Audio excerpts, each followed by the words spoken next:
नमस्कार, मैं हूं आपके साथ नेहा शर्मा और आप देख रहे हैं हमारा विशेष कार्यक्रम आध्यात्मिक ज्ञान चर्चा। और आइए शुरुआत करते हैं कार्यक्रम की और जानते हैं विचार जगत गुरु तत्वदर्शी संत रामपाल जी महाराज, सतलोक आश्रम बरवाला, जिला हिसार हरियाणा, बनाम हंसादेश पंथ के प्रमुख संत श्री सतपाल जी महाराज, पंजाबी बाग, दिल्ली के विचार। जो दीक्षा आप देते हैं वो आपको अपने गुरु से मिली है, खुद से आप दीक्षा देते हैं अपने भक्तों को? हमारे सदगुरु से मिली, हमारी गुरु परंपरा में, संत परंपरा में गुरु से मिली। अभी आपने सुने हंसादेश पंथ के प्रमुख संत श्री सतपाल जी महाराज, पंजाबी बाग, दिल्ली के विचार। और आइए अब जानते हैं जगत गुरु तत्वदर्शी संत रामपाल जी महाराज, सतलोक आश्रम बरवाला, जिला हिसार हरियाणा के विचार।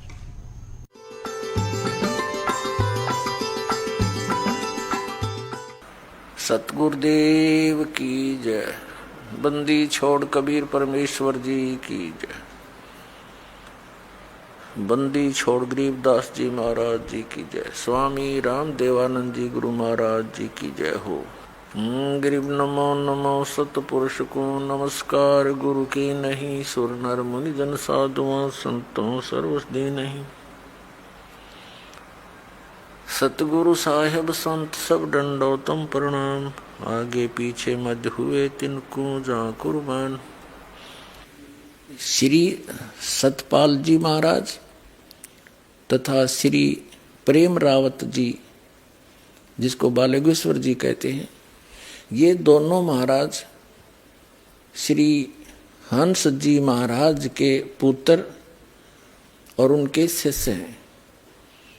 ये कहते हैं कि जो दीक्षा हमारे पूज्य गुरुदेव श्री हंस जी महाराज दिया करते थे, वही दीक्षा हम अपने अनुयायियों को प्रदान कर रहे हैं। पुण्यात्माओं, जो इनके पूज्य गुरुदेव श्री हंस जी महाराज जो साधना स्वयं करते थे और जो दीक्षा देते थे, उससे उनको क्या मिला?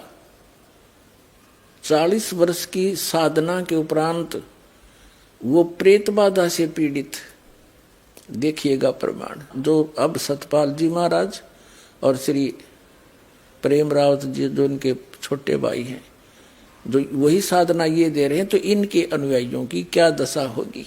ये क्या बता रहे हैं कि तालों पर जीभ लाने से आदमी ना तो मरे ना उसका रोग होए। या खेचरी मुद्रा श्री हंस जी करा करते, ऐसे बुरी बीमारी हुई, घुटना में रोग हो गया और बुखार से तड़फ कर मर गए और भूत प्रवेश कर गए उस साधना से, तो खा खैया साधना। अब हम लेते हैं पुस्तक हंस योग प्रकाश, देखिएगा, जो श्री हंस जी यानी जिसमें भूत बढ़ रहे थे उसके कर कमलों से लिखी गई है ये। और ये कहाँ से प्रकाशित है? प्रकाशक हैं श्री प्रेमनगर आश्रम, रजिस्टर हरिद्वार, संपर्क कार्यालय हंसादेश 2/12, पंजाबी बाग, नई दिल्ली से। मुद्रक हैं Rajeshwari photo setters private limited, 2/12, Punjabi Bagh, New Delhi से। ये 2 शब्द में स्पष्ट लिखा है कि श्री 108 श्री गुरुदेव जी परम संत योगीराज श्री हंस जी महाराज आनंद कल सच्चिदानंद भगवान के श्री कर कमलों द्वारा इस ग्रंथ की रचना हुई। यह ग्रंथ विक्रमी संवत 1988-1989 में, यानी 1931-1932 में लिखा गया और संवत 1934 में यो प्रकाशित छप कर तैयार हुआ। यह आज तक यही पढ़ा जा रहा है।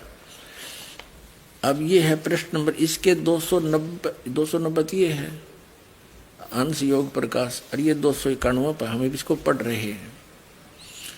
ये क्या बताते हैं कि तालु छिद्र के ऊपर जिह्वा प्रवेश करके एक घड़ी मात्र खेचरी मुद्रा स्थित रहे तो योगी को सर्प, बिच्छू आदि का विष न लगे, बुढ़ापा, रोग, मृत्यु को जीत जाए, जो चमड़ा ढीला होकर सरवटें पड़ती है न हो। फिर तालु के ऊपर छिद्र में जिह्वा लगाकर स्थिर करके भू मध्यगत चंद्रमा से निकले हुए अमृत को का जो योगी पान करे, वे निसंदेह मृत्यु को जीत लेता है। यह गोरखनाथ निश्चय से कहते हैं। अब यह साधना की श्री हंस जी ने। और ये कैसे मरा आगे दिखाएंगे। अब पढ़िएगा 292 पृष्ठ पे, 91 हमने पढ़ लिया। ये खेचरी मुद्रा सर्व सिद्धियों की माता है। यह देवी हमको प्राणों से भी अधिक प्रिय है। जो निरंतर इस अभ्यास से नित्य अमृत पान करता है तो उसके कारण शरीर सिद्ध हो जाता है, अर्थात नाश नहीं होता और मृत्यु रूप हस्ती को खेचरी रूप सिंह मार देता है। ये शिव संहिता से ले लिया इन्होंने। आगे क्या बताया है कि जीवा को तिरछी करके तीनों नाड़ियों के मार्ग में जो कपाल छिद्र है उसमें जीवा को योजित करे, यही खेचरी मुद्रा है। इसे योम चक्र भी कहते हैं। ये इनकी साधना है। एक 3 क्रियाएं मत हैं और ये इन्होंने है इसके करने से मृत्यु नहीं होती। हंसराज जी 1966 में ऐसे तेज बुखार से मेरा बेहोश हो गया, कोई दवाई काम नहीं करी। लाइए झलक और दिखा दूं आपको। अपने आत्माओं इन प्रत्यक्ष देखकर आज तक आप तो समझ नहीं सके क्योंकि आप तो बालक हो। रोगी डॉक्टर की औषधि के साल्ट को नहीं जान सकता, गोलियों के साल्ट को, दवाई के साल्ट को डॉक्टर ही जान सकता है कि ये औषधि कारगर है कि नहीं। ये दास भी डॉक्टर और जिनको तुम संत वो भी डॉक्टर जिनके तुम आश्रित हो। यानी डॉक्टर कहो यो जन्म मरण का रोग जीव का लगा हुआ है।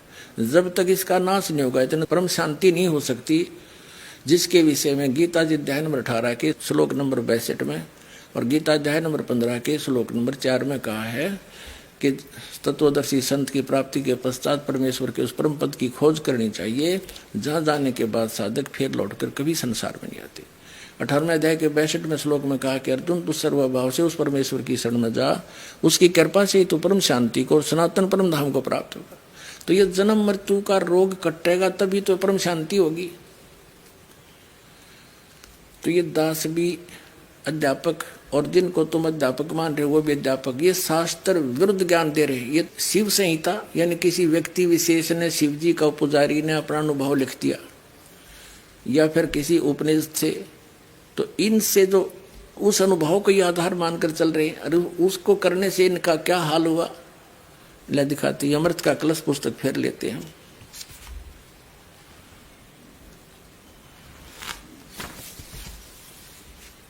ये प्रकाशक हैं, ये इसके मुद्रक हैं और इसके ये देखिएगा इसके 20 पृष्ठ पे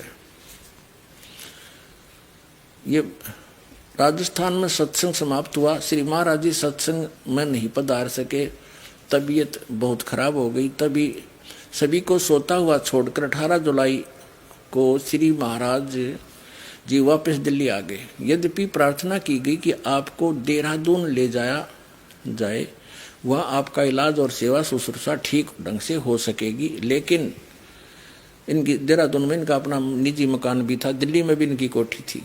महाराज जी ने सिर हिला दिया और दिल्ली ले जाने के लिए संकेत किया।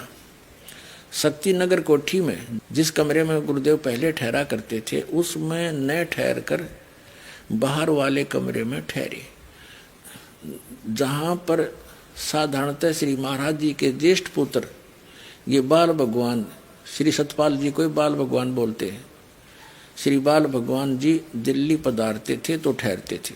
बुखार और तेज होता जा रहा था।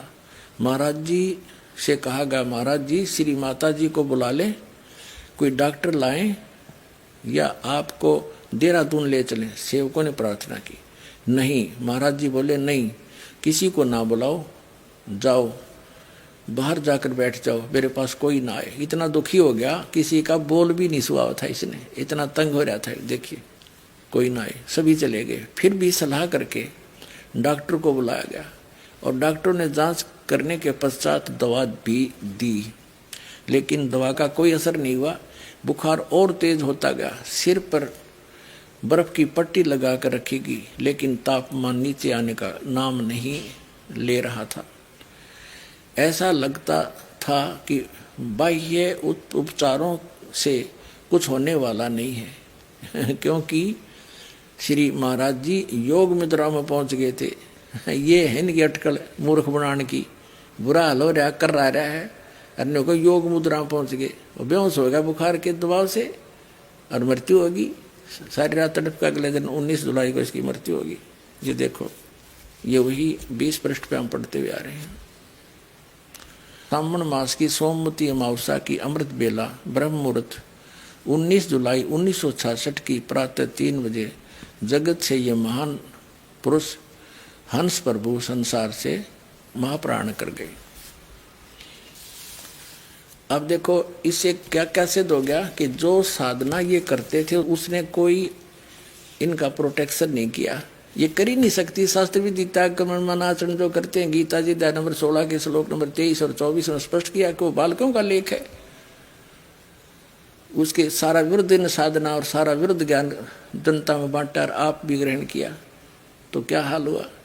अन्य का क्या होगा? अंडरस्टूड है। जब तक पुण्य चलते हैं प्राणी के पूर्व जन्मों के, जैसे बैटरी चार्ज होती है और उसको चाहे चार्जर भी ना ला रखा हो और चार्जर लगा रखा हो और वैसे टांग रखा हो तो बिजली है ना उसमें, तो वो चार्ज नहीं हो रही। और जब तक वो उसकी अक्षमता पहले की है उसके अंदर जो रिजर्व कोटा, तब तक तो उससे बल्ब भी जग रहे हैं, पंखे भी चल रहे हैं, नो प्रॉब्लम। और जब वो एकदम डाउन होएगी क्योंकि चार्जर है ही नहीं, तो सारी प्रॉब्लम जो श्री हंस जी को भोगनी पड़ी 40 साल की साधना के बाद। और प्रेत प्रवेश कर झाड़े ला के निकलवा संत का, प्रेत बाधा दूर हुई। धिक्कार ऐसी भक्ति को। मनुष्य जीवन अपना भी डबो दिया करोड़ों का और सिर पर भार धर दिया इस भोली आत्मा ने। अब लिखा है इस अमृत के कलश में कि ये बता रहे हैं हंस जी के मैं पहले आर्य समाज के विचारों से प्रभावित था, ओम नाम का जाप करता था।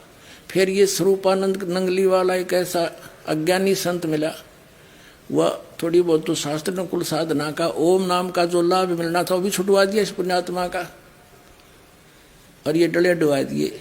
और यह इसने सहर स्वीकार कर ली, क्योंकि हम बोले हैं, बालक है। हमने जो भी कोई अटपट सी बात अलग से दिखाता हमें अच्छी लगती है और उसको छोड़ देते हैं ओरिजिनल को। तो ऐसे ही दुरुक्ति आपने कर ली और पूरे करोड़ों की संख्या में और डबो दिए। इनके पुत्र लग रहे विषय काम में, दुनिया के अनमोल जीवन का नाश करने के लिए। मानुष जीवन दुर्लभ है, मिले न बारंबार, जैसे तरबत से पत्ता टूट जाए वो बोर नहीं लगता डार। अब ये और क्या क्रिया बताते हैं। अब हम फिर हंस योग प्रकाश जो श्री हंस जी की ही करती है, इन्हीं के द्वारा अनुभव लिखा गया अपना। ये देखिएगा, ये हंस योग प्रकाश में आ गई हम। वो अमृत का कलश हमने रख दी।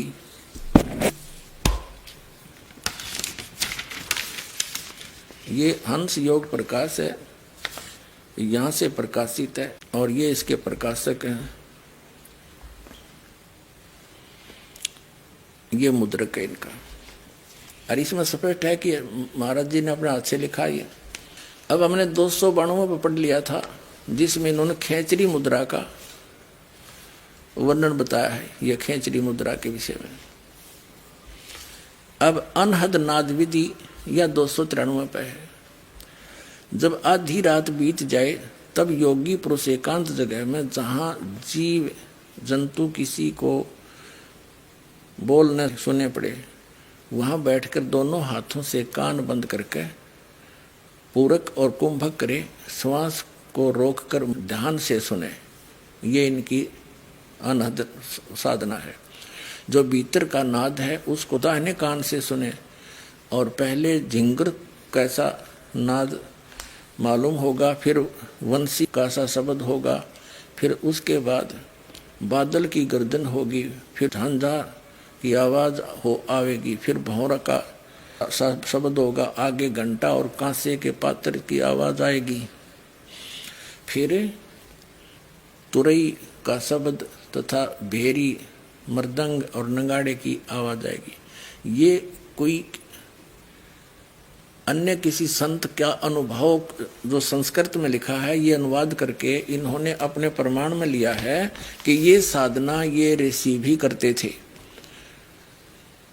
कान बंद करके अंदर अनहद नाद सुनना, ये इनकी क्रिया। और इसको यही साधना एक खेचरी मुद्रा को छोड़कर प्रकाश देखना आनंद धुन सुनना और पांचों नाम काल के जाप करना, ये राधा स्वामी पंथ वाले बताते हैं। और वही साधना ये इनकी है, सबका मिलजुला के इनका सारा वही खिचड़ी पक रही है, काल के ही जाल में फंसे पड़े हैं। वर्तमान के अंदर श्री सतपाल जी महाराज जो श्री हंस जी के सुपुत्र हैं, और इनको नाम दान का भी ये आदेश ना दे पाए, क्योंकि ये तो 1966 में बेहोश होकर मर गए। उस समय श्री सतपाल जी महाराज तो मंसूरी पढ़ रहे थे। ये देखिएगा, ये अमृत के कलश पुस्तक है इन्हीं की। अब वो हंस योग प्रकाश हमने रख दी, अब हम ये अमृत के कलश ये पढ़ रहे हैं यहाँ से। ये इसका लेखक है, ये यहाँ से प्रकाशित है, और ये यहाँ से मुद्रित है। अब इसके हमने 20 पर पढ़ लिया था कि 19 जुलाई ब्रह्म मुहूर्त में ये बेहोश होकर मरे थे। यहाँ पर इन्हें पता भी नहीं था, ये ऊपर आपने देख ही दिया, संकेत दिया। महाराज जी को ये राजस्थान से दिल्ली ले आए शक्ति कोठी में, शक्ति नगर कोठी में, और वहाँ फिर ये डॉक्टरों ने इलाज किया, बुखार तेज होता जा रहा था। महाराज जी इनसे कहा श्री माता जी को बुला दें, ये न मना कर दिया, किसी को ना बुलाओ, तुम बाहर चले जाओ, बाहर जाकर बैठ जाओ, मेरे पास कोई ना आए। फिर भी सलाह करके डॉक्टरों को बुलाया गया, डॉक्टरों ने जांच करके पश्चात दवा भी दी, लेकिन दवा कोई असर नहीं हुआ, बेहोश हो गए, ये अचेत हो गए, बुखार और तेज हो गया। सिर पर बर्फ की पट्टी लगातार रखी गई, लेकिन तापमान नीचे आने का नाम नहीं ले रहे थे। ऐसा लगता था कि बाह्य उपचारों से कुछ होने वाला नहीं है, क्योंकि श्री महाराज जी योग मुद्रा में पहुंच चुके थे, अचेत हो गया था, बेहोश हो गया। फिर इस तारीख को ये महाप्राण कर गए, 19 जुलाई 18 की ये बात है। सारी रात दुख पा गए और प्रातः 3 बजे 1966 को ये महाप्राण कर गए। ठीक है, अब यहाँ 21 पर देखिएगा, इसके 21 पे तुरंत ड्राइवर ने कार में पार्थिव शरीर को रखा और कुछ प्रेमियों के साथ वे देहरादून के लिए रवाना हो गए। दिल्ली से टेलीफोन पर सूचना दे दी गई कि महाराज जी आ रहे हैं, कमरा तैयार रखा जाए।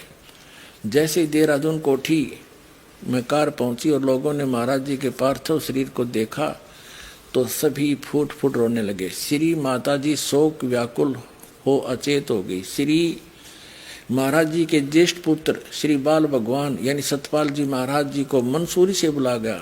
ये मंसूरी पढ़ रहे थे जब 15 साल के थे। 1966 में ये 15 साल के थे, 1951 में इनका जन्म हुआ, तो वहाँ से बुलाए गए। तो कहने का भाव ये है, और ये वो छोटा लड़का जो है इनके पास था, माता जी के पास देहरादून था, ये वो 8 वर्ष का ही था सारा। तो कहने का भाव ये है कि ये इन दोनों को नाम देने का आदेश भी ना देंगे, और आगे फिर ये स्वयं संत बन गए। 2 भाई न्यारे न्यारे लागे, एक में काम नहीं चला था। अगर ये सच्ची भक्ति होती तो विश्व में एक का संत बतेरा। तो पुण्यात्माओं, श्रद्धालु तो श्रद्धालु ही होते हैं। संतों पर विश्वास किया कि बड़े परम संत बड़े पहुंचे हुए होंगे, इनको कख भी पता नहीं। अभी आपने सुने जगत गुरु तत्वदर्शी संत रामपाल जी महाराज, सतलोक आश्रम बरवाला, जिला हिसार, हरियाणा के विचार।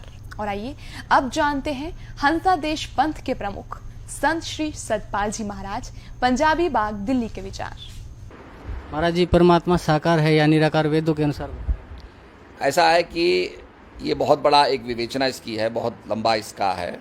मैं ये नहीं कहूँगा कि परमात्मा है, अब उसके अनुभव के आधार पर उसको साकार और निराकार आप समझ सकते। सबसे बड़ी चीज़ है कि परमात्मा है।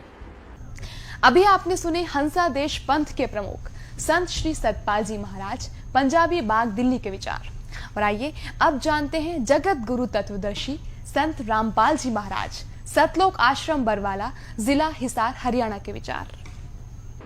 महाराज जी, परमात्मा साकार है या निराकार वेदों के अनुसार?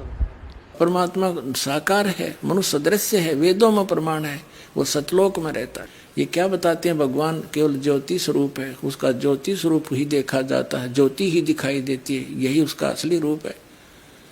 ये ज्योति स्वरूप तक काल की है, ये सामने आता नहीं। ये प्रकाश तो देखा, ये काल का देखा जाता है।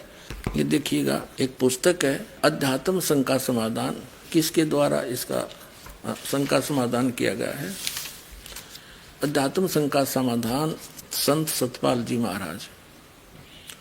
लेखक महात्मा हरि संतोषानंद। ये प्रश्न उत्तर सतपाल जी के हैं और लेखक है सिर्फ ये महात्मा हरि संतोषानंद। प्रकाशक हैं ये मानव उत्थान सेवा समिति 2/12 पूर्व पंजाबी बाग नई दिल्ली 26। और मुद्रक हैं इनके, ये मुद्रक हैं Rajeshwari photo setters private limited 2/12 Purvi Punjabi Bagh New Delhi से। ये 5 नंबर पृष्ठ पे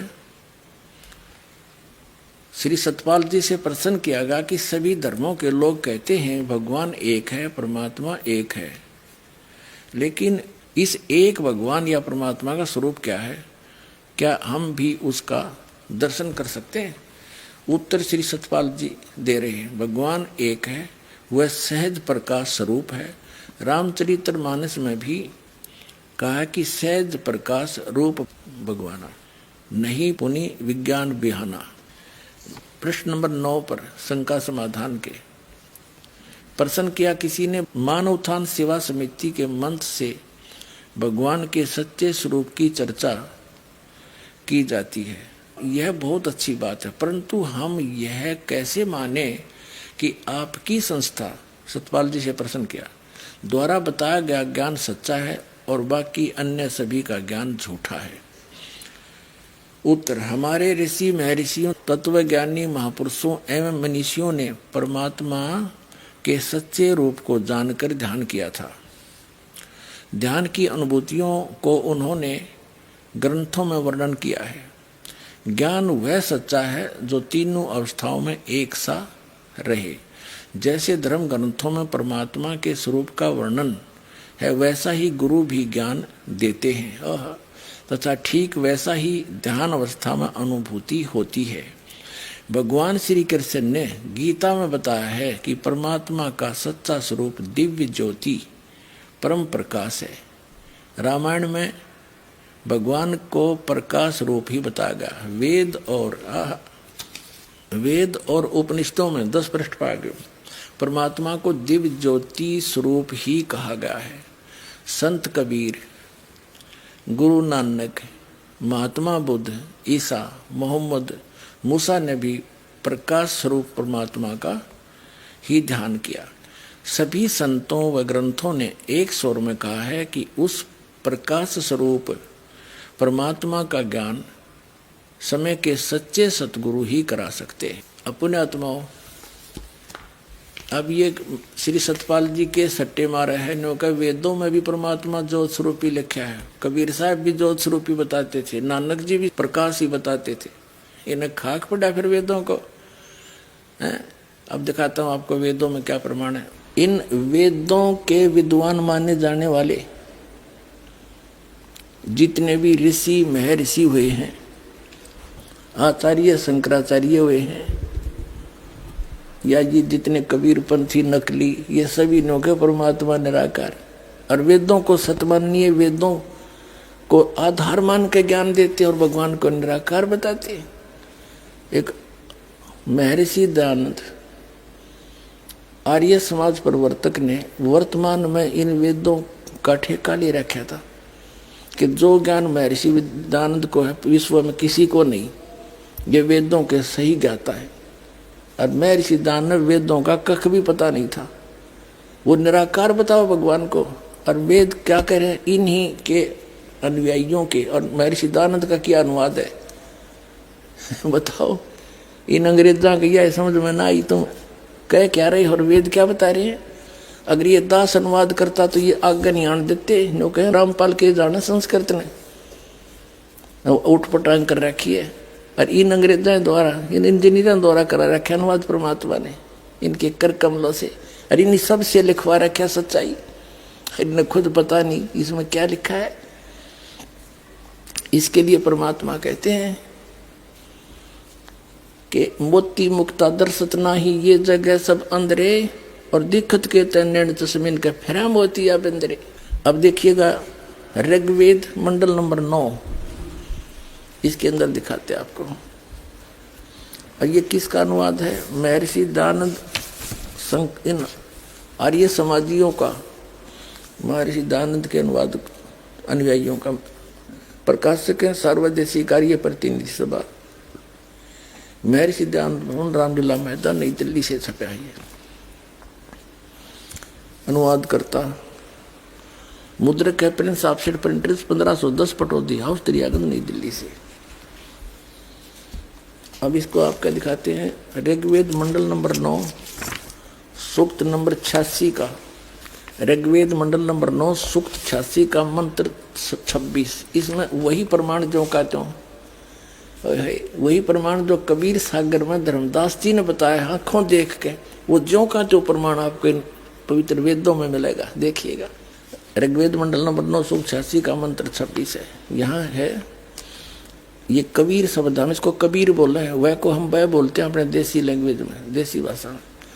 यज्ञ करने वाले यजमानों के लिए परमात्मा, यज्ञ माने धार्मिक अनुष्ठान करने वाले यजमान माने भक्तों के लिए परमात्मा सब रास्तों को सुगम करता हुआ उनके विघ्नों को, संकटों को मर्दन करता है, नाश करता है, और उनको पवित्र करता हुआ और अपने रूप को सरल करता हुआ वह कांति में परमात्मा देखे। इन्होंने इस कबीर का इन्होंने ऐसे संधि छेद कर अर्थ कर दिया सर्वज्ञ, विद्युत के समान क्रीड़ा करता हुआ। या लिखना था वो कबीर देव वर्णीय पुरुष को प्राप्त होता है। वर्णीय माने अच्छे श्रेष्ठ पुरुष को प्राप्त होता है। अपनात्मा इन्होंने यहाँ कबीर का अपसर्ग लगा के कवि ही बना दिया, अर्थ कर दिया सर्वज्ञ। देखो ये कबीर अतो, इसका इन्होंने ये संधि छेद कर दिया। इसका अर्थ यहाँ लिखना था कबीर देव, बुद्धिमता ये थी। जैसे उदाहरण के लिए ये यजुर्वेद है, ये यजुर्वेद है, इसका ऊपर रह लगा है, इसको संधि छेद करेंगे इस रह को यहाँ लगा सकते हैं, दो अपसर्ग। जहाँ भी इस यजुर्वेद नामक ग्रंथ की महिमा होगी और वहाँ केवल यजु भी लिखा हो तो उसका अंडरस्टूड अनुवाद करता ने लिखना पड़ेगा यजुर्वेद, वो बुद्धिमान है अगर ऐसा लिखता है। इसका अर्थ कर दे यजु का, तो जिसकी महिमा बताई जा रही हो तो फिर उसका ज्ञान कैसे होगा, वो क्या चीज़ है, कोई पुस्तक है या कोई और वस्तु है। देखिएगा ये यजुर्वेद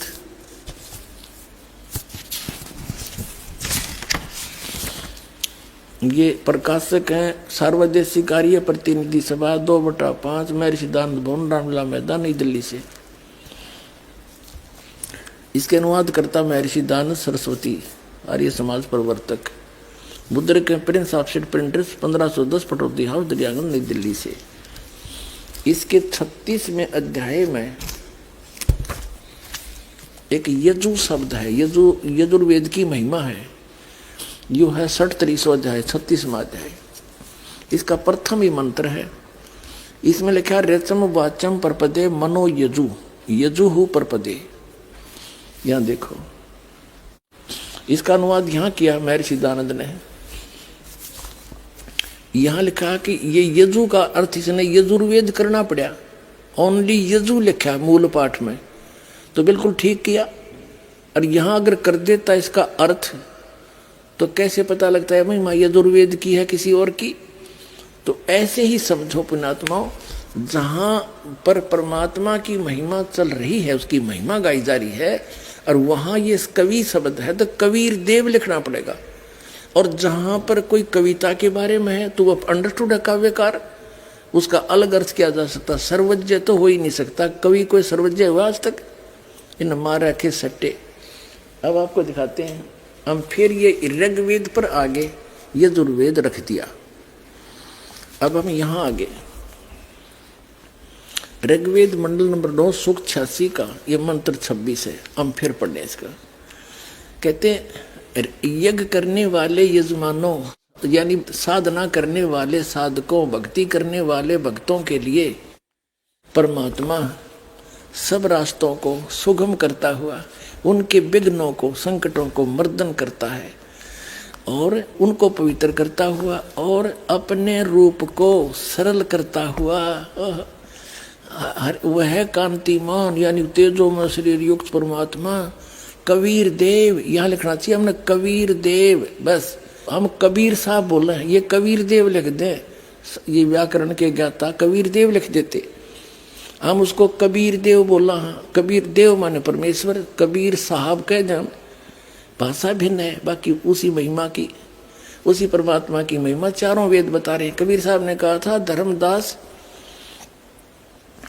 ये चारों वेद मेरी ही महिमा का गुणगान करते हैं।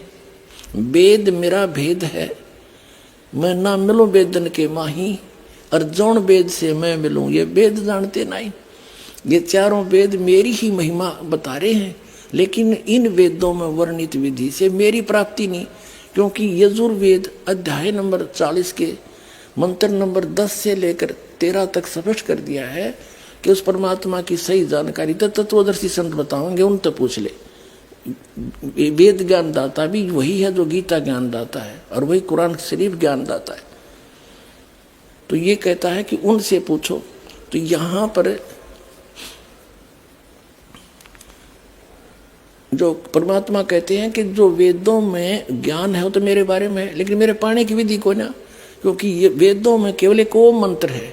यजुर्वेद अध्याय नंबर 40 के और मंत्र नंबर 15 में कहा कि ओम कर्तु समर कल्वे समर कर्तुम समर, मुझ ब्रह्म का ओम नाम है। 40 में जाके फिर 17वें श्लोक में कहा कि वो परमात्मा तो प्रोक्ष है, गुप्त है, और मुझ ब्रह्म का ओम नाम है।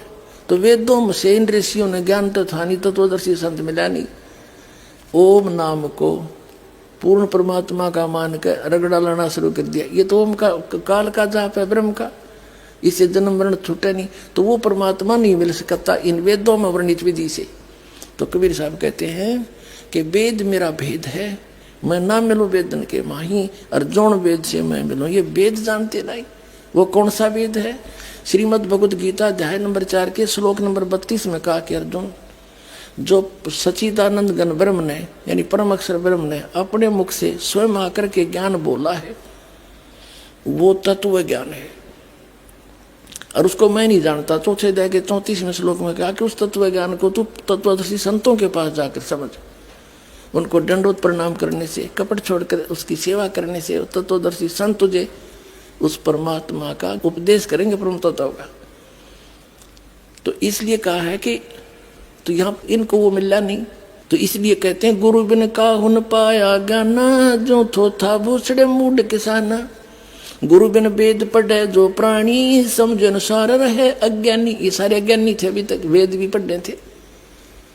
अब फिर क्या बताते हैं कबीर साहब के जौन वेद से मैं मिलूं ओ है तत्व ज्ञान, वो वेद जो भगवान ने स्वयं आकर बोला और इस दास के सामने उसने खोला, अरे बाप के सामने दास ने ढूंढा ठा दिया और आप भर लो इसके हैं अपने भंडार परमात्मा की तरफ से। अब देखो, तो यहाँ कबीर साहब कहते हैं वेद मेरा भेद है।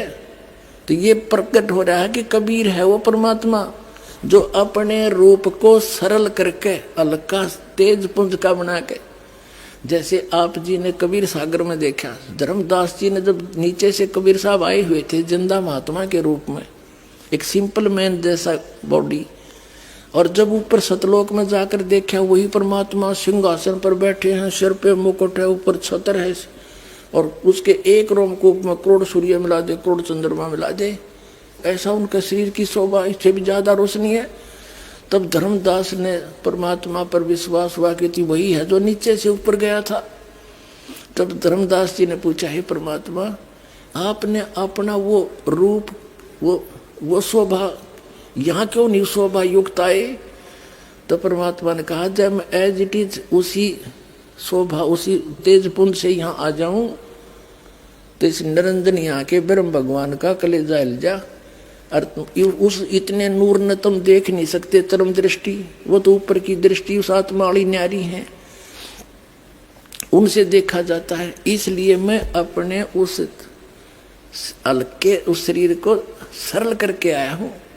यह अपने उसमें कबीर सागर में प्रमाण देख लिया, और ये वेद बता रहे हैं कि वो परमात्मा अपने रूप को सरल करके, यानी वहां तो घना नूर है उनका, और जब तब यहाँ आता है अच्छी आत्माओं को मिलता है। देखिएगा ऋग्वेद मंडल नंबर 9 सुख 86 का मंत्र 26 पढ़ रहे हैं हम। ये है वेद ज्ञान। है अपने रूप को सरल करता हुआ वह कांति में परमात्मा कबीर देव, यो कबीर साहब लिखना था ना, कबीर देव को, कबीर परमेश्वर विद्युत के समान क्रीड़ा करता हुआ, यानी विद्युत जैसी स्पीड इतनी गति से आता है और वर्णीय पुरुष को यानी श्रेष्ठ आत्मा को प्राप्त होता है। और देखो 27 में कमाल कर दिया। ऋग्वेद मंडल नंबर 9 सुख 86 का मंत्र 27 में क्या कहा है? वह प्रकाश पुंज परमात्मा को, जो परमात्मा ध्रुवलोक के और तीसरे पृष्ठ पर विराजमान है, वहां बैठा है वो भगवान, वहां रहता है और वहां से चलकर आता है गति करके। अब और दिखाते हैं ऋग्वेद मंडल नंबर 9 सूक्त 82 का है। ऋग्वेद मंडल नंबर 9 सूक्त 82 का, और ये मंत्र नंबर 1 देखें। इसमें लिखा है कि जो सर्वोत्पादक प्रभु, सबकी उत्पत्ति करने वाला परमात्मा, प्रकाश रूप, सद्गुणों की वर्षा करने वाला और पापों का हरण करने वाला, वह राजेव, राजेव माने राजा के समान, राजा के समान। देख ये 269 पे कदे नकली फिर नो कह दे, पृष्ठ बदल गया होगा। और ये 270 पे राजा के नुंद पढ़ दिया आपने, राजा के समान दर्शनीय है, देखण में राजा के समान है, सिंहासन पर बैठा है और वह पृथ्वी आदि लोकांतरों के चारों ओर शब्दमान हो रहा है। वह वर्णीय पुरुष को, जो दृढ़ भक्त है, उसको पवित्र करता हुआ प्राप्त होता है। उसको मिलता अच्छी आत्माओं को। जिस प्रकार विद्युत यानी आकाशीय बिजली स्नेह वाले स्थानों को आधार बनाकर प्राप्त होता है। अब आगे बताऊंगा, पहले ये पढ़ ले। अब दूसरा मंत्र ऋग्वेद मंडल नंबर 9 सूक्त 82 का मंत्र 2। हे परमात्मन, वो किस उद्देश्य से आते हैं? उन भक्तों को मिलते हैं उपदेश करने की इच्छा से आप, उनको तत्व ज्ञान बताने की इच्छा से आप महापुरुषों को प्राप्त होते हो। आप अत्यंत गतिशील पदार्थ के समान हमारे आध्यात्मिक यज्ञ को प्राप्त होते हैं, बहुत स्पीड आते हो। और आप सर्वज्ञ नहीं, कबीर देव हैं, आप कबीर परमात्मा हैं। आप कबीर परमात्मा हो गया स्पष्ट, आप कबीर परमात्मा हैं, शुद्ध स्वरूप हैं। हमारे पापों को दूर करके हे सोम, हे अमर परमात्मा, हमको सुख दे। अपने आत्माओं क्या बताया है कि वो परमात्मा सतलोक में रहता है, उसके तीसरे भाग में, तीसरे पोर्शन में, सबसे ऊपर वाले में, टॉप मोस्ट। गरीबदास साहिब जी ने परमात्मा को देखा, कहा अरस कुर्स पर सवेत गुमट है, जहाँ सतगुरु का डेरा। अरस के कुर्स पर समेत गुमुट है और सवेत छतर सिर मुकुट विराजे, और देखत न उस चेहरे नू, गरीबदास ये वक्त जाते रो गए इस पैरे। कहते हैं जब तत्वदर्शी संत मिला नहीं और यू ज्ञान समझ में आया नहीं, तो ये मनुष्य जीवन आपका चला जाएगा और रोगे इस पैरे ने, इस समय ने याद करके रोया करोगे। इन नकली संतों से पीछा छुटाओ, इस दास के पास आओ और अपना कल्याण करवाओ। बोलो सतगुरुदेव।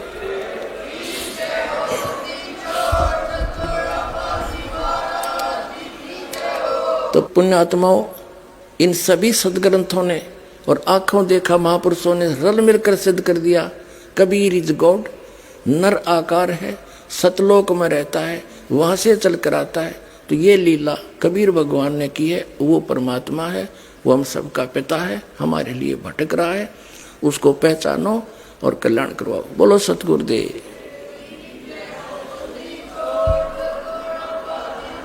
आइए अब हम उन श्रद्धालुओं के अनुभव जानते हैं जो जगत गुरु तत्वदर्शी संत रामपाल जी महाराज जी से दीक्षा प्राप्त कर चुके हैं तथा उनके द्वारा बताए गए भक्ति मार्ग पर चल रहे हैं। नमस्कार सर। सत्य साहिब, क्या शुभ नाम है जी आप जी का? मैं भगत हरि गोविंद दास, नेपाल से। सर संत रामपाल जी महाराज की शरण माने से पहले आप कौन सी भक्ति करते थे? हम तो ऐसे कोई भक्ति नहीं करते थे, कभी कभी मौका लगता था तो शंकर जी का नाम लेते थे, शिव जी का नाम लेते थे, बस इतना ही। बाबूजी और दादाजी ने 7 बीघा नेपाल की जगह देके 7 बीघा जगह देके अपने घर के द्वार पर आगे में राम जानकी मंदिर बनवाए हैं, और हम सोचते थे कि यही भगवान है, और उसी में थोड़ा मोरा लगे रहते थे। सर, परम संत सतगुरु रामपाल जी महाराज की शरण में आप कैसे आए? संत जी के शरण में हमसे पहले हमारे ससुर जी लगभग 1-1.5 वर्ष 2 वर्ष पहले से थे, और उन्होंने हमें बीच बीच में प्रेरणा दे रहे थे कि परमात्मा ये है, इसमें लगे रहो, लेकिन हमको विश्वास नहीं होता था। किताब भी दिए, हम 1-2 पेज पढ़े, हमको कुछ समझ में नहीं आया और हम पढ़ नहीं सके, और हम उसको घोर विरोध करते थे। तो पर भी कहना नहीं मानते थे, पटक पटक हमको कहते थे और हम उसको घोर विरोध करते थे। एक दिन की बात है, हम अपने गांव मिर्चैया से 5 किलोमीटर मनहरवा पश्चिम पड़ता है, वहाँ आम तोड़ने गए। आम और छोटा सा गाछ था, आम तोड़ लिया, 4-5 फीट पर से हमने खस गया, और खसने के बाद मेरा पीठ का रीढ़ पूरा टूट गया। मैं लेटे रहा, उठ नहीं सका। किसी ने सहारा देके वहाँ जो देखने वाले सब हमको उठा के मिर्चैया लाया। वहाँ एक्सरे हुई, एक्सरे होने के बाद पता चला कि पीठ की रीढ़ पूरा ख़त्म हो गया है, तुम किसी भी समय पैरालिसिस हो सकते हो, ज़्यादा देर नहीं ठहरोगे, पैरालिसिस हो जाओगे। कहाँ जाओगे? तो हमने सोचा कि काठमांडू जाना है, वहाँ मेरा साला भी डॉक्टर है वीर अस्पताल में, वहीं जाऊँगा। वहाँ एम्बुलेंस से हमको काठमांडू भेजा गया, और काठमांडू भेजा गया, वहाँ हमने 19 दिन बेड पर लेटे रहे। डॉक्टर ने सलाह दिया कि इसको अब 2-3 किलो से ज़्यादा नहीं उठाना है, ये अब ठीक नहीं हो पाएगा, इसको 3 महीने बाद में मैं ऑपरेशन करूँगा, और अभी इसको घर भेज दो, 3 महीना लेटा रहेगा बेड पर। मैंने घर आया, 3 महीना लेटा। वो लेटे लेटे हमने किताब पढ़ी, भक्ति का सौदागर, जो भी ज्ञान गंगा है। किताब पढ़ने के बाद हमको पता चला कि परमात्मा तो ये है संत रामपाल जी महाराज, और ये चाहे तो हमको ठीक कर सकते हैं, बाकी हम पैरालिसिस तो हो ही गए हैं जैसे लगता है।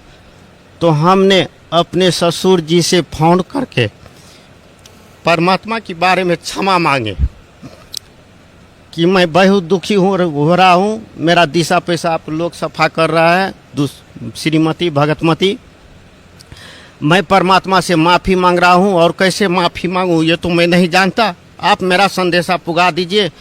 और आपके बारे में भी मैंने बहुत अनाप शनाप बोला है, आप तो माफ़ करिए देंगे, लेकिन परमात्मा से हमको माफ़ी मांग दीजिए।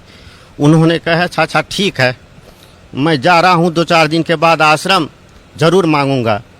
वहाँ आके उन्होंने माफ़ी मांगे। माफ़ी मांगने के बाद हमको बेड पर लेटना घूमना शुरू होने लगा, कुछ हमको विश्वास जमा, और इसके बाद हमने यहाँ आने का भी चेष्टा किए, और 3 महीना में 2-3 दिन कुछ दिन घटी था, हमने उठ गया 5-7 दिन पहले ही। उठने के बाद मेरा पैर तो इतना मोटा हो गया, और टोने से एकदम काट को पूरा कारा हो गया, नशा काम नहीं किया, हम चल फिर एकदम नहीं सकते थे। ऐसे करके ऐसे लट्ठी से 5 मिनट चलते थे, इसके बाद हम 3 घंटा रोते थे, पीड़ा इतना हो रहा था, ठरे दिशा करते थे। हमने जीवन से हार मान लिया, सोचा कि अब हम मर जाए, इसी में अच्छा है, लेकिन आत्महत्या करे तो परिवार का लोग दुखी होगा। हम खाना पीना बंद कर देते हैं, और खाना पीना बंद करने के बाद धीरे धीरे शरीर गल जाएगा और मर जाएंगे हम, यही हमने सोचा। तो ससुर जी ने यहाँ लाने का चेष्टा किए, हमने बोला ठीक है, मैं जाने के लिए तो तैयार हूँ, लेकिन मेरा उम्मीद नहीं है कि अब मैं मरा हुआ आदमी ठीक हो पाऊँगा। यदि मैं ठीक नहीं होता हो तो आप हमको आश्रम में छोड़ देंगे, और वहाँ भी मैं कुछ दिन रास्ता देखूँगा, ठीक नहीं हो पाया तो नेपाल उत्तर आने की वजह मैं वहाँ से भी दक्षिण चला जाऊँगा, आप हमें जिद न करना, इस शर्त पर ले जाना चाहते हैं तो चलिए। तो उन्होंने यहाँ 5-7 दिन रहने का, 5 दिन रहने का इस किस्म से टिकट लिया। हमने यहाँ आया, आते दिन हमको बहुत दिक्कत हुई। दिक्कत क्या हुई कि उधर मेरा साला डॉक्टर था, उसने अपने सीनियर डॉक्टर के सलाह अनुसार हमको फ़ोन करता था, और मेरे बेटा भी वहाँ रहता है, उससे भी फ़ोन करवाता था कि आप नहीं जाओ वहाँ, रास्ते में पूरा पैरालिसिस हो जाओगे, जो कुछ भी थोड़ा मोड़ा चलना आता है वो भी खराब हो जाएगा। आप यहाँ आ जाओ काठमांडू डॉक्टर के यहाँ, आपको ऑपरेशन कर दिया जाएगा। हमने अपने कान से सुना था कि ऑपरेशन करने के बाद भी हम 2 किलो से ज़्यादा न उठा पाएंगे, और हम 2 किलो उठाने वाला अपना पेट नहीं पाल सकेंगे तो बाल बच्चा का क्या पालते। इसलिए हमको लगा नहीं, हम परमात्मा के ही यहाँ वहाँ जाएंगे कहीं। वहाँ तो ससुर जी कहते हैं कि ठीक हो जाओगे। लास्ट में पटक पटक फ़ोन हुआ तो लास्ट वाले में बोले कि ठीक है, अब आप फ़ोन मत उठाओ वहाँ का, और चलो आप वहाँ से दौड़ते हुए आएंगे। और दौड़ते हुए वाले शब्द जो बोले तो वहाँ जो देखने वाले थे कुछ माई लोग, वो लोग हंसने लगे कि मरा मुर्दा को ले जा रहा है और कैसे दौड़ते हुए आएगा। हमको भी आश्चर्य लगा, दौड़ते हुए तो नहीं आ सकेंगे, हो सकेगा कुछ सुधार हो सकता है। हमने ठीक है यहाँ आने के लिए कर लिया, आया भी, रास्ते में कोई दिक्कत नहीं हुई। यहाँ आके सत्संग चालू था, हमको 2 बैग पर बैग रख दिया गया और हम उस पर बैठ गए, सत्संग सुने। सत्संग सुनने के बाद में नामदान लिए। नामदान लेने के बाद में हमने दर्शन करने आया। दर्शन करने आया तो हमारे साथ में जो थे हमारे ससुर जी, और मेरे पीठ में बेल्ट लगे हुए थे स्टील का, और मैं लट्ठी पर ऐसे आ रहा था। यहाँ की सेवादारों ने लट्ठी रख दो भाई। हमने बोला कैसे जा पाऊँगा, तो मेरे कंधा पर हाथ रख लेना। मैं ठीक है, तो हमारे ससुर जी को वहाँ से हटा दिए, लाइन में लगा दिए, वो लाइन में आ गए। इसके बाद पीछे में बेल्ट देखे, ये तो खोलना होगा। मैंने बोला कि ये तो मैं नहीं खोलूँगा, खोलूँगा तो अभी ठसक जाऊँगा। तो ठीक है हम लोग खोल देते हैं और 2 आदमी साइड में हो जाएंगे, उस पर हाथ रख लेना। आपकी मर्जी, खोलना है खोल दो। खोल दिए। खोलने के बाद यहाँ आए, हम अलग लाइन में हो गए। हमारे अगल बगल में हमारे जान पहचान वाली कोई नहीं थे, बस परमात्मा आए हमारे सामने। हमने बोले गुरुदेव, अब इतना आदमी में, इतना भक्त लोगों में, वो तो हमको पहचानेंगे नहीं, मैं क्या बोलूँ ना बोलूँ। तो हमने यही सोचा कि परमात्मा से माफ़ी मांग लेंगे। हमने तो अनाप शनाप बोला है। हमने बोला गुरुदेव हमको माफ़ कर दीजिए। इसके आगे हम बोल नहीं सके, हमको आँख से आंसू आ गया। गुरुजी बोले कि अरे बेटा तुमको माफ़ तो मैंने कब का कर दिए हैं। तो हमको पता चला कि आगे पीछे कोई नहीं है मेरा जान पहचान वाले। गुरुजी कैसे हमको पहचान गए, ये तो साक्षात परमात्मा है, यहाँ छुपे बैठे हैं। बाप रे बाप, हमको ठीक हो जाएगा, आप हमको विश्वास लगा। तब इसके बाद हम बोले कि माफ़ कर दिए हैं, तो मैं कहाँ खड़ा हो पा रहा हूँ, पैर का नस एकदम फट रहा है, डांड कमर एकदम दुख रही है, आंसू एकदम आ रहा है, दर्द से मैं खड़ा ना हो पा रहा हूँ। ठीक हो जाओगे बेटा, सब्र करो, थोड़े दिल के लिए व्हील चलिए प्रयोग कर लो। तक में हमारे ससुर जी आ गए। हमारे ससुर जी बोले गुरुजी ये वही है। हाँ, हमने सारा इसको पहचान लिया, हमने इसको पहचान लिया, कहना नहीं पड़ेगा। बस इसके बाद हमने दंडोत प्रणाम किया। दंडोत प्रणाम करने से यहाँ का सेवादार ने रोका कि तुम नीचे मत लेटो, उठ नहीं पाओगे। मैंने बोला यही चाहता हूँ, जो घर पर मरता यहाँ ठाव पर आकर मर रहा हूँ, जगह पर आ गया हूँ। हमने लेटा और लेटने के बाद खुद उठ गए। उठाने के लिए तो चाहा 2 सेवादार, हमने मना कर दिया आप नहीं उठाओ, मेरा कमज़ोर रीढ़ है, कहीं टूट जाएगा। मैं खुद उठ गया और उठने के बाद हमारे ससुर जी व्हील चेयर लाए, वहाँ था ही, उस पर बैठे। कुछ ही दूर ले गया कि मेरे शरीर में पैर में शक्ति आया। मैंने बोला रुकिए रुकिए रुकिए, नहीं चलिए ना, नहीं रुकिए ना आप। बस वो रुके। रुकने के बाद क्या हुआ, तो मेरा पैर में शक्ति आया है, रुकिए तो। बस इसके बाद मैंने ठहरा हुआ तो सीधा ठहरा हो गया, जैसे अभी खड़ा हूँ। इससे पहले मैं ठहरा नहीं हो पा रहा था। और हमको आशीर्वाद मिले। उसी रात हम 3 बजे, लगभग 2:45 बजे, 5 मिनट लगी, जिसको पेशाब कहते हैं, पेशाब लगी। हमने गया बाथरूम पेशाब करने के लिए, जाने में 10-12 मिनट लगी। लौटते वक्त हमको दिशा आ गया, दिशा लगा। हम बोले अब हम जाएंगे, अपने आदमी को उठा के लाएंगे, तब तक में क्या होगा ना होगा। ठीक है हम बैठ जाते हैं, बैठ तो सकते नहीं हैं, कोशिश करते हैं, यहाँ जो होगा 2-3 घंटा में तो आवे करेगा। जब सुबह होगी तो भगत लोग हमको लेटा देखेगा तो उठाएगा। हम बैठे, आराम से बैठ गए, सारे कपड़ा खोल के बाहर रख दिया, आराम से बैठ गए। दिशा हो गई, जो हम बैठ नहीं सकते थे घर पर। और इसके बाद पानी उनी सब हो गया, हाथ सब सफाई कर लिया, आके सो गए। जब 5:45 साढ़े 5 बजे तो आए हमारे बाबूजी ससुर जी उठाने के लिए कि उठो उठो चलो टॉयलेट जाना है। हमने बोला हम तो आ गया। तो कैसे आ गया, कौन ले गया? कोई नहीं ले गया, हम तो खुद गया। 2:45 बजे वहाँ लग गई दिशा, हमने कर लिया, बैठना हो गया हमको। बस इसके बाद हम दर्शन में फिर आए, गुरुजी को बोले गुरुजी थोड़ा थोड़ा दुखी रहना, नहीं बेटा पूरा ठीक हो जाओगे। तीसरे दिन हम जब बस सौ से आ रहे थे तो देखे यहाँ 1-2 आदमी मात्र दर्शन में बाकी है। तो हम तो जब तक आएंगे यहाँ तब तक गुरुजी चले जाएंगे भीतर। हमने लट्ठी फेंक के दौड़ना शुरू कर दिया, गुरुजी ने रुक गया और हम जाके यहाँ गुरुजी अब तो मैं दौड़ रहा हूँ। हाँ, हमने तुमको देखा तब हम रुक गया, हमने तुमको देखा दौड़ते आते हुए। बस इसके बाद 3 दिन में लगभग हम पूरा ठीक हो गए। जो हम एकदम बैठ नहीं पाते थे, पैर उर एकदम फूल गया था हमारा। लास्ट में 4-5 दिन में तो हम पैंट उट पहन लिए, इससे आगे हम कपड़ा न लगा पाते थे अपने से। पैर उठता था ज़मीन से सिर्फ 2 इंची, अंडरवियर दूसरे आदमी घुसा देता था और निकालता था। वो सब अपने करने लगे यहाँ आके, साक्षात परमात्मा मिल गई। और लास्ट में जाते समय हमने कहा गुरुजी मैं तो मोटरसाइकिल चलाता हूँ, कैसे हमको हिम्मत हो गई इतनी बड़ी बात मांगने की। वो भी गुरुदेव कहते जाओ बेटा खूब चलाना। और कल होके घर पुगते ही हम कल होके, एक मेरे घर में किरायादार रहता है, वो जा रहा था सब्जी लाने अपने मोटरसाइकिल से। हमने बोला कि रुको, तो उसको हम बताए थे ऐसे ऐसे कहानी। वो बोले कि आप चलाओगे मोटरसाइकिल? हाँ मैं चलाऊँगा। हम बोला तू स्टार्ट करके देगा?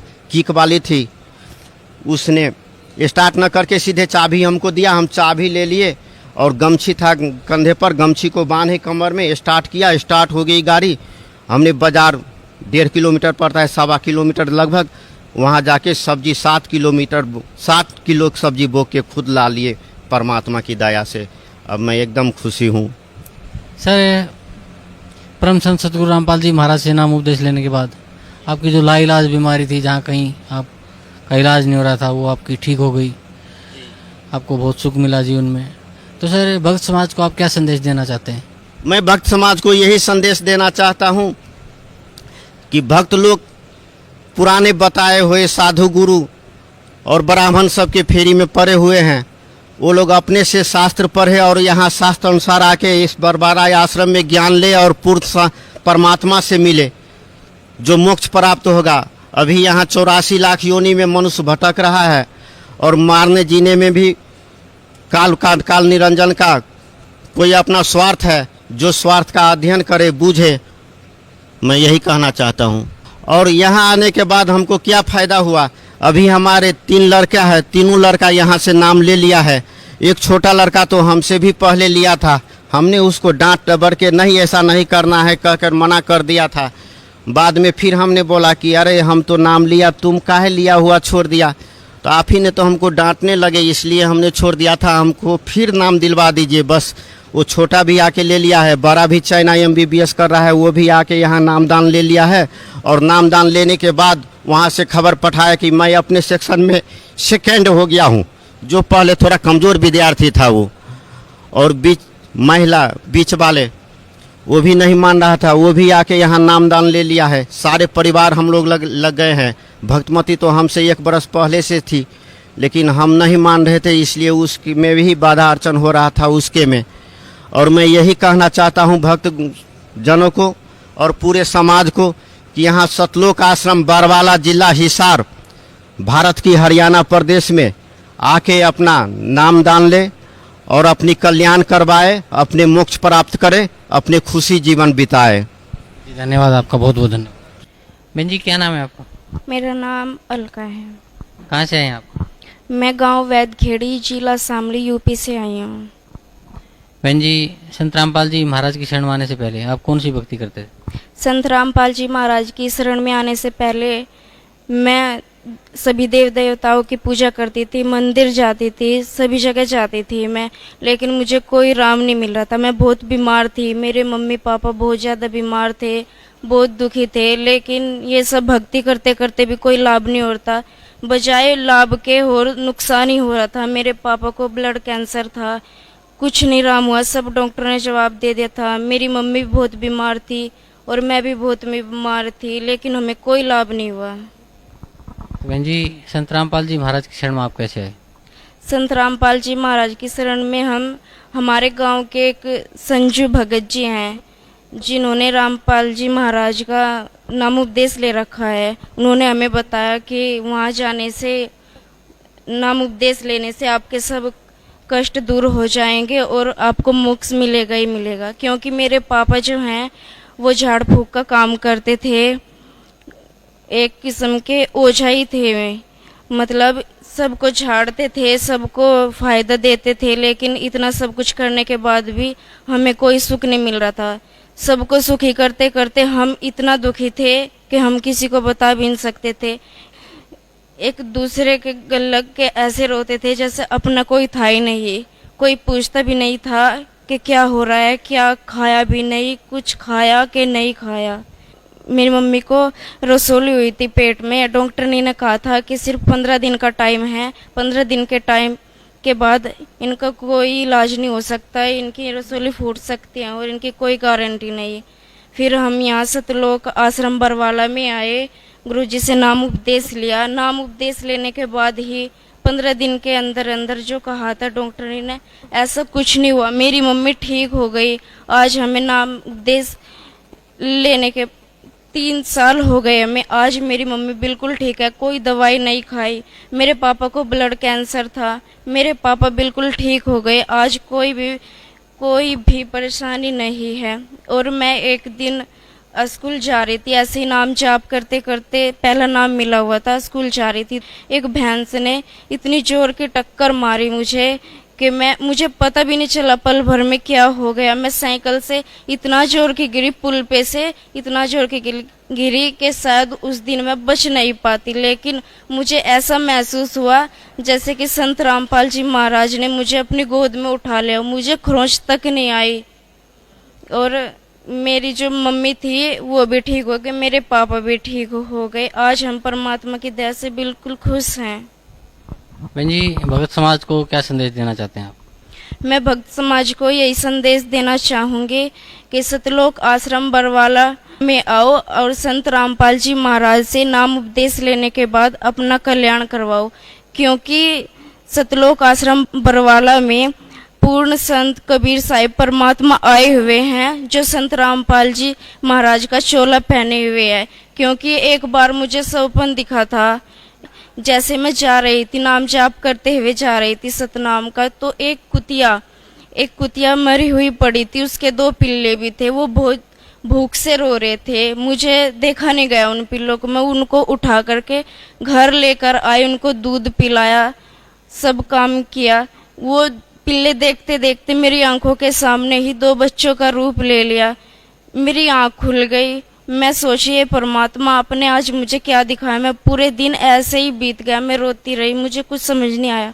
फिर जब संध्या आरती का टाइम हुआ, मैंने जोत लगाई, संध्या आरती की, मैंने परमात्मा से अरदास की, हे परमात्मा इसके पीछे क्या राज है, मुझे एक बार फिर दर्शन दे के बताओ परमात्मा इसके पीछे क्या राज है। फिर अगले दिन परमात्मा सौपन में आए, कहा बेटी, जैसे ही सौपन में आए तो मुझे 2 फल दिए और ये जो पाठ प्रसाद मिलता है ये दिया। और जैसे इनको लेकर मैं बेड पर रखा तो एकदम से एक काला भयंकर सा आदमी मेरे सामने खड़ा था। उसने मेरा हाथ पकड़ लिया। गुरुजी कह रहे थे कि ये काल था। एक तरफ गुरुजी खड़े थे, एक तरफ काल खड़ा था। काल ने मेरा हाथ पकड़ा, लेकिन गुरुजी के पास तक मेरा हाथ नहीं गया। मेरे हाथ में बेड की चादर आ गई। मैं बंदी छोड़ की जय बोलती रही। एकदम से बंदी छोड़ की जय बोलते बोलते परमेश्वर ने अपना हाथ बढ़ाया। जैसे ही हाथ बढ़ा, काल ने मेरा हाथ छोड़ दिया और मेरी आंख खुल गई। फिर अगले दिन फिर ऐसे ही हुआ। मैंने फिर परमात्मा से अरदास लगाई तो परमात्मा ने कहा आकर कि बेटी 600 साल पहले तू एक सत्या नाम की डॉक्टरनी थी, तेरे कोई औलाद नहीं थी, लेकिन तू मेरी शरण में आई थी, इसलिए तू मेरी शरण में आई थी, तूने मेरी भक्ति की थी, इसलिए मैंने तुझे अपने पास रख लिया था। और कहा था बेटी जब हम खुद चलकर पृथ्वी पर आएंगे उस वक्त आपको भेजेंगे। मैं तो भक्त समाज को यही संदेश देना चाहूंगी कि वो परमात्मा कबीर परमेश्वर धरती पर आए हुए हैं, उनसे नाम उपदेश ले और अपना कल्याण कराए। सत साई। धन्यवाद बहन जी, बहुत बहुत।